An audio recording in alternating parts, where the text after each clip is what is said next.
আজকে যে ভিডিওটা তোমাদের সঙ্গে শেয়ার করছি, ভিডিওটা প্লিজ দয়া করে কেউ, আমি বলছি না যে তোমরা লাইক করো, তোমরা লাইক করো, কমেন্ট করো, কি আমার চ্যানেলটাকে সাবস্ক্রাইব করো, কাউকে বলছি না আর বলবোও না। কারণ আজকে আমি আমার চোখে আজকে প্রবাস জীবনে দেখতে দেখতে আজকে না পেরে এই ভিডিওটা আমার করতে বাধ্য হলাম। যারা প্রবাসী বাড়ির বউ আছো, মানে এখানে প্রবাসে আছে, তার স্ত্রী আছো বা তার ভাই বোন আছো, তারা অবশ্যই এই ভিডিওটা অবশ্যই দেখো। আর যারা প্রবাসে রয়েছো তারা অবশ্যই এই ভিডিওটা দেখো। ভিডিওটা না দেখলে কেউ বুঝতে পারবে না। আমি এত জীবনে চোখে প্রবাস জীবনে এসে অনেক কিছু দেখতে দেখতে আজকে না পেরে আজকে এই ভিডিওটা আমি করতে বাধ্য হইলাম। কি জন্য? যে আজকে যে আমাদের এই প্রবাস জীবনে এসে যে তারা যে কি কষ্টে কাজ করে, কত কষ্ট করে ইনকাম করে বাড়িতে তার পরিবারকে দেখার জন্য এই মানে তারা খেটে দিন খেটে পয়সা পাঠানোর চেষ্টা করে। তার মধ্যে যদি এই যে বাড়ির স্ত্রী যদি স্বামীটাকে যদি অত্যাচার করে, ইয়ে করে, আজকে আমি তোমাদের যে জন্য ভিডিওটা শেয়ার করছি তোমাদের জন্য, তা ভিডিওটা এই কারণে, সেটা আমার নিজের চোখে দেখা। আমি যখন কেরালায় থাকি, তখন কেরালায় থাকাকালীন একটা আমাদের মুর্শিদাবাদের একটা লোক, মানে আমার মানে খুব একসঙ্গে ঘরে থাকতাম, থাকার কারণে সে যখন বাড়ির থেকে আসে তখন বউর সঙ্গে ঝামেলা করে। তার কারণ সেরকমভাবে কাজ হয়নি, বর্ষাকাল ছিল, সেই অনুযায়ী ও পয়সা নিয়ে যেতে পারিনি। যখন রিটার্ন সে আসে তাকে অতিরিক্ত তার বউ অত্যাচার করে। যাই হোক করুক, ঠিক আছে, আমি কিন্তু এই অন্য কোনো বিষয় নিয়ে ভিডিওটা করছি না যে খারাপ মনে করো, আমার কথাটা বোঝার চেষ্টা করো। যারা তারা তোমার স্বামী বা তোমাদের রিলেটিভ কেউ বা তোমার ভাই বোন, মানে ভাই যদি প্রবাসে থাকে, তাহলে এই ভিডিওটা অবশ্যই তারা দেখো। না দেখলে এই ভিডিওটা মানে বুঝতেই পারবে না।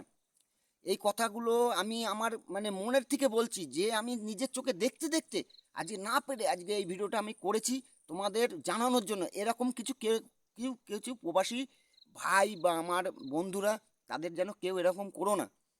কারণ খুব দুঃখ হয়, ঠিক আছে, যখন সেই প্রবাসী ছেলেটা যখন এখানে আসলো, তা ট্রেনের মধ্যে থেকে সেই প্রবাসী ছেলেটা মারা যায়, মানে ট্রেন থেকে লাফ মেরে, তার কতটা মনে দুঃখ। না হলে সে প্রবাসী ছেলেটা কিন্তু মরে না। এই পৃথিবীতে প্রত্যেকটা মানুষকে বাঁচার ক্ষমতা ভগবান দিয়েছে সবাই। হ্যাঁ, কেউ কোটিপতি হোক, কিন্তু প্রবাসীরা কোনোদিন কোটিপতি হতে পারে না। প্রবাসীদের শুধু তাদের বাড়ির কোনো রকম তাদের অন্ন দেওয়ার মতন বা ফ্যামিলির দেখাশোনার মতন, সেই জন্য কিন্তু সে প্রবাসী ছেলে হয়েছে, বা তাদের সেটুকু ক্ষমতা আছে বা ইয়ে করার জন্য।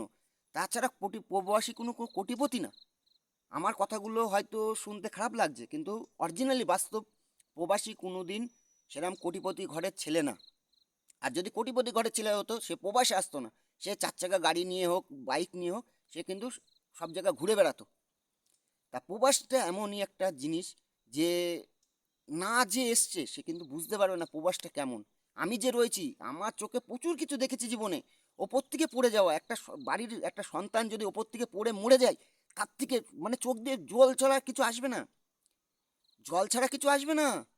এতটা কষ্ট হয় যখন একটা ছেলে ওপর থেকে পড়ে যায়, পড়ে গিয়ে মানে তার অনাথ হয়ে সে মারা যায়, মানে এর থেকে কষ্ট কিছু নেই। যখন তার লাশটা বাড়িতে নিয়ে যাওয়ার জন্য প্রচুর টাকা এমন লাগে, হয়তো তার বাড়ির থেকে বলে ওখানে দাফন করে দাও, হয়তো কষ্টে।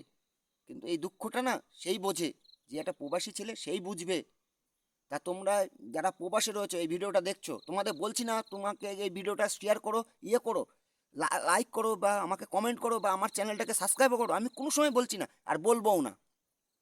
আমার কথাটা একটু মন দিয়ে শোনো, আমার ভিডিওটা একটু মন দিয়ে দেখো, বা পাঁচজনকে দেখিও যে ছেলেটা কী জন্য কথাগুলো বললো। এই কারণে বললাম যে তোমরা এমন কিছু করো না, কোনো প্রবাসী ছেলের বুকে মানে ব্যথাটা সে বেড়ে যাক, সে মরণ জায়গায় পৌঁছে যাক। কেউ এরম করো না। প্রবাসী ছেলেদের মনের একটু কথাগুলো বোঝো।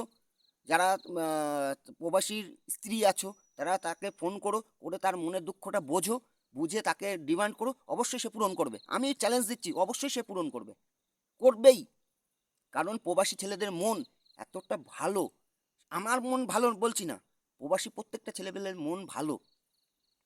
তারা চেষ্টা করে, তারা একদিন বৃষ্টি হচ্ছে, ঝড় বৃষ্টি হচ্ছে, ভাই যাস না কাজে, গেলে কিন্তু তোর ঠান্ডা লাগবে। আমি যদি কাজে না যাই, আমার ছেলে বউ খেতে পারবে না, বা তাকে কিছু একটা জিনিস দিতে পারবো না, এইটার জন্য সে কিন্তু কাজে যাচ্ছে। ঠিক আছে, আমি বারণ করা সত্ত্বেও সে কাজে যাচ্ছে। তার মানে বুঝতে পেরেছো প্রবাসী ছেলের মনটা তো কতখানি উদার। তা যারা প্রবাসে রয়েছে এই ভিডিওটা অবশ্যই তাদের জন্য, তারা দেখো, ঠিক আছে, দেখে আমার কথাটা বোঝার চেষ্টা করো। তা কেউ যারা প্রবাসী বউ বা প্রবাসী ভাই বোন বাড়িতে আছো, তাদেরকে এমনভাবে ব্যবহার করো বা এমন সঙ্গে তাদের কথাগুলো বলো, তারা যেন তোমাকে যে ডেটটা দেয় সেই ডেটে অনুযায়ী তুমি অপেক্ষা করো, ঠিক আছে। আর দ্বিতীয় কথা, তোমরা এমন কিছু করো না যে আমার চোখের সামনে এমন কিছু হয়ে যাক, তার বিনিময়ে আমি এই জায়গাটা এই কথা বলতে পারি। প্রবাসী ছেলেদের খুব ভালো, আর আমি বলছি ভালো, আবারও বলছি ভালো। তা যাই হোক, তোমরা যদি এই ভিডিওটা কেউ প্রবাসী ছেলে দেখে থাকো, অবশ্যই আমার কথাটা বোঝার চেষ্টা করো। তা এর থেকে আমি বেশি কিছু বলবো না। যদি এর থেকে বেশি কিছু বলতে হয়, আমি নেক্সট ভিডিওতে তার ডিটেলস তোমাদের বলে দেবো, ঠিক আছে। যে যদি বিশ্বাস না হয়, কিন্তু প্রবাসী ছেলে যারা আছে তারা কিন্তু বুঝবে এই কথাটা। তারা যদি এই ভিডিওটা দেখে তারা বুঝবেই তাদের মনের দুঃখ কথাটা, এই ছেলেটা কি বললো, এই চন্দন প্রবাসী ছেলেটা কি বললো, এটা বুঝতে পারবে তারা যে প্রবাস জীবনটা কেমন। হয়তো টাকার নেশায় আমরা আসছি, ঠিক আছে, বাড়িঘর সব ছেড়ে দিয়ে, কিন্তু ছেড়ে দিয়ে আসলেও আমাদের টার্গেট থাকে কি, আমাদের বাড়ির ফ্যামিলিকে সুস্থ রাখা বা ভালো রাখা, এটাই আমাদের সবসময় টার্গেট থাকে, ঠিক আছে। আমাদের জীবন কি হয় এটা কোনো সময় চিন্তা করি না। আর বাড়ির লোকও কিন্তু অনেক সময় চিন্তা করে না, যারা ভাই বোন বা বউ মা বাবা হ্যান ত্যান কেউ চিন্তা করে না। শুধু ফোন করে জিজ্ঞেস করে কেমন আছিস এইটুকুই, বা খেয়েছিস বা কিছু, তার থেকে বেশি কিছু চিন্তা করে না। কিন্তু কিন্তু এটা তোমরা চিন্তা করো যে ছেলেটা কি বলছে, সেই অনুযায়ী সেইভাবে তুমি বাড়ির সঙ্গে কথা বলো, বা বাড়ির বউরাও যারা দেখছো এই ভিডিওটা যদি দেখে থাকো, অবশ্যই তার মনের কথাটা বোঝার চেষ্টা করো। তাহলে নিশ্চয়ই তোমার সংসার খুব সুখের হবে, আর সেই ছেলের কাছে তুমি সারা জীবন খুব সুন্দর থাকতে পারবে। আমার কথাটা একটু মেনে চলো। আর এমন কিছু করো না যে কোনো ছেলে মৃত্যু পর্যন্ত পৌঁছাক। তা দয়া করে হাত জোর করে বলছি, এরম কেউ কোনো বাড়ির স্ত্রী বা ভাই বোন যেই থাকো, ভিডিওটা যদি দেখে থাকো, এমন কিছু করো না যে একটা প্রবাসী ছেলের খুব মনে আঘাত লাগুক। তার মনে আঘাত লাগলে সেও আমার মনেও আঘাত লাগবে। আমিও একটা প্রবাসী, আমিও একটা বাইরে কাজ করি, প্রবাসী। তা যাই হোক, তোমাদের কাছে অনুরোধ থাকলো তোমরা ভালো থেকো, আর আমার কথাটা বুঝে বুঝে থাকো।